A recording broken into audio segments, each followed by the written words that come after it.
meydandayım. Durumumuz yok. Piyasa mal para etmiyor. Milletin durumu kritiktir. Bir şey aldığımdan yem bağlı, saman bağlı. Millet çok kritikler. Ne aldıysa satılmıyor.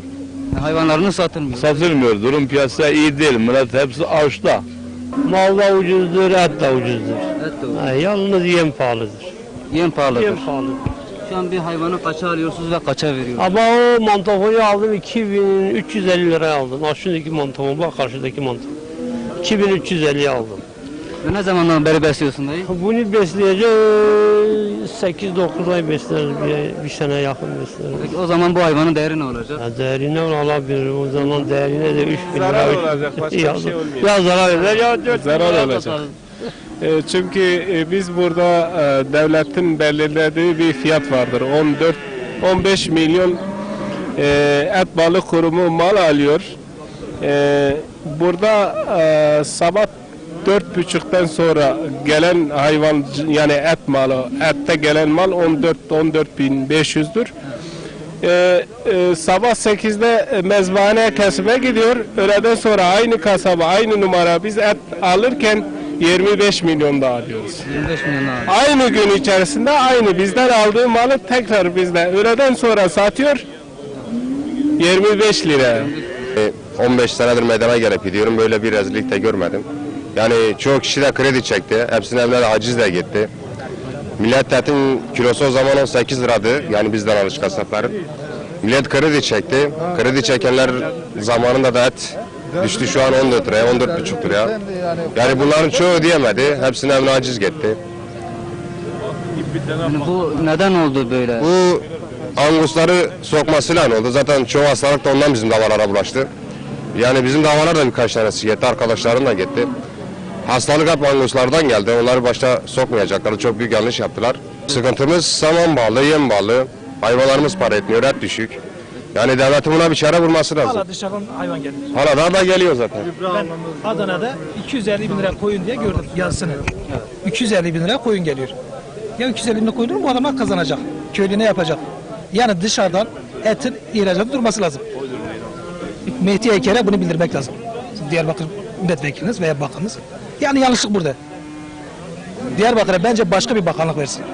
Vallahi illa Mehdi Eker olmasın. Yanlıştır ha. Yani Mehdi Eker'in politikası yanlış. Hayvanları hepsini ta seneye Kurban Bayramı'na borca veriyor. Belki sene borca ver. Evet, Kurban Bayramı'na. Tarım Bakanlığı mıydı neyse.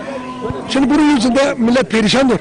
Hayvancılıkta kupası sorun, rapor alması sorun, veterinerinde sorun. Tarım il müdürleri hep hiç sahipsizdir, sorumsuzdur hepsi. Yani onun için davacılık, çiftçilik öldürmüş bu vatandaş yani gerçekten perişan. Vatandaş perişandır. Yani perişan yok. Yani genellikle sıkıntılarınız neler? Sıkıntımız bu veterinerlerden bahsedelim. Şimdi veterinerde biz başıboştular. Kupa parası şimdiye kadar mesela 2 lira alıyordular veya bugün dün ben kupa para aldım 2 milyon 250 kağıda 2,5 milyona kupa millete kupayı veriyorlar. Ha bunu Tarım Bakanlığı'nda bunlara el atmaları gerekiyor. Anlıyor musun? Ha şimdi bütün çiftçi Tarım Bakanı tahmin etsem hiç yani sadece havada gezmeleri için millet gaya oy vermesi içindir. Konuşmadan bir fayda getiremiyor millete. Peki bu hayvan kredisinden destek aldınız mı? Ve destek bir de faizsiz dediler, faizli aldılar. Sizden faizli aldı. Bizden ben şahsen almışım, 20 milyar kredi yapmışım.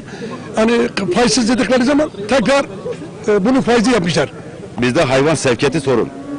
Küpe, bir aydan sonra küpe takılmıyor. 20 günden sonra küpe takılmıyor. Gerekçesi nedir? Gerekçesi işte kanun öyleymiş. Biz protokole uyuyoruz diyorlar. Küpe takılmıyor diyor. Artı sevkiyatımız zor. Yani bizim kovanlar paralasa 8 kilometre. 8 kilometre hayvan içe getirmem için oradan rapor istiyorlar. Bir hayvan alıyoruz. Mesela bir köyden bir hayvan alıyoruz. O köy nereye bağlı? Diyelim ki madene bağlı. Madenden gidip o raporu alman gerekiyor. Böyle bir sorun. Sevkiyatımız olmuyor. Küpe takılmayan hayvanlarla küpe takmıyorlar. Bu mal elimizde kalıyor. Satamıyoruz. Dışarı gönderemiyoruz. Kupa içi var bağlamıyoruz burada. Yani bu büyük bir sorun. Yani rapor sıkıntısı büyük bir sorun. Evet. Bizde hayvancılık bitti abi. Yani bir çoğun zaman 1200 lirayken şimdi biz bir danayı satıyoruz 1200 lira saman parasını çıkaramıyoruz. Yani yemeği, bakımı bizden gidiyor. Yani saman parasını dahi alamıyor. Yani Tarım Bakanı bunu duysun. Yani Tarım Bakanı Mehdi Eker bizi bu hadise bizi perişan etti. Et fiyatı iyidir. 15 milyon güzel fiyat. Tamam mı? Fakat bir tane şu anda 1,5 milyar iken 1,5 milyar da yiyor. Bir kışın eder 3 milyar. Besçi bunu götürdüğü zaman 2 milyar da yiyor 3,5 milyar. Malat sonra yem denetim altına alması lazım devletin. İstediğimiz budur. Bütün yem sektörünü denetim altına alıyorsa bu sektör düzelir. Ama yem kendi başına almış 50 milyona, fabrika ondan sonra 20 milyona mağdur 50 milyona. Bunu soran yok. Gelen hayvancılıktan soru soruyor. Yani gelen hayvancılıktan soru soruyor, anlıyor musun? Yani etin durumu iyidir Allah için. Kötüdür, et 30 lira çıkarsa 50 lira kasa verir, hiç olmaz. Bugünkü piyasa şartları iyidir. Sadece yemden şikayetçi vatandaş. Bir çözüm getirirse yem sektörüne inşallah düzelir. Geçen seneden bu yani ben 30 davarda 100 kağıt açık vermiştim ha.